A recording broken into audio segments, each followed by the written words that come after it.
best advice to single women who want to meet a guy. Hello, y'all. I'm Diana Brienne. When I say meeting a guy, I mean meeting a long-term relationship, whether it be marriage or, romance or whatever.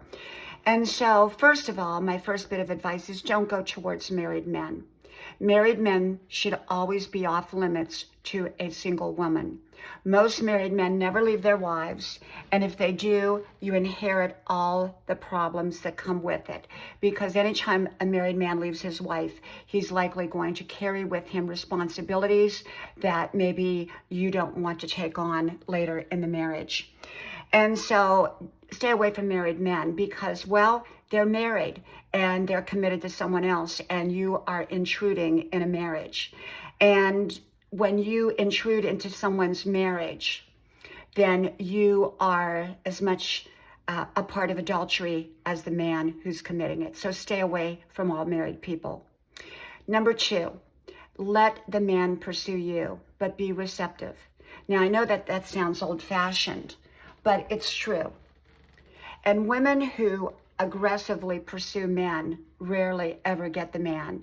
And if they do get the man is usually not very attentive with them and doesn't hold them very highly.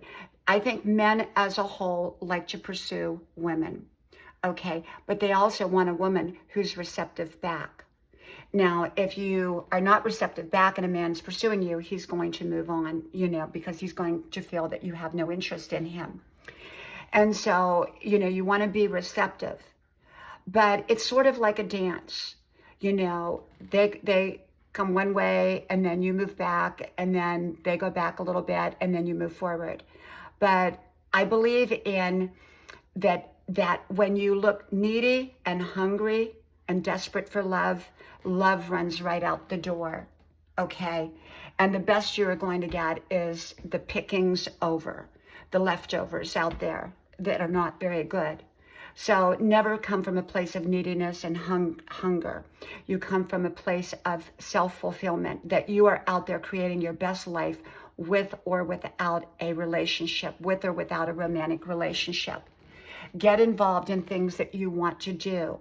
You don't necessarily need to be hanging out at bars because, well, unless it's with friends after work or something like that, because, well, there's nothing wrong with going to a bar, and yet you could be using that time to do what you really love. Maybe play tennis, maybe go back to college, maybe take some classes, maybe go dancing, take some dance classes. There's a lot of wonderful things out there, activities.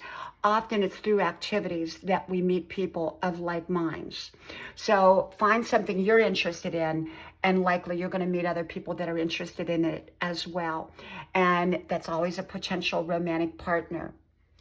And don't approach a relationship as romance in the beginning.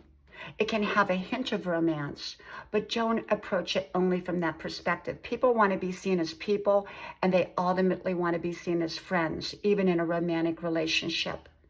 They want to know that that person sees them as a real person, not just as an illusion. And so I also believe that you don't have to tell everything about yourself up front. And most certainly don't say, I'm looking for marriage, I'm looking for a commitment, because that scares people away, okay? You can say, I'm interested in the potential of a relationship with somebody, but it has to be the right person and it has to be right. And, you can say that you would love to have a right relationship, but don't necessarily make it them up front, because that can scare them off, okay? You're open to it. And so you let things unfold over time. Don't rush a relationship, because things that are rushed tend to rush right out the exit as well. Take your time with it. Build a relationship. Have fun with it. Be fun to be around. You don't have to be talking serious all the time, and you don't have to share every detail of your life in the beginning. Okay, you might just want to highlight it. Okay, and so have fun in your relationships and see where it takes you. Okay, from my house to yours. I hope to talk to you soon again. May God bless you. Bye-bye.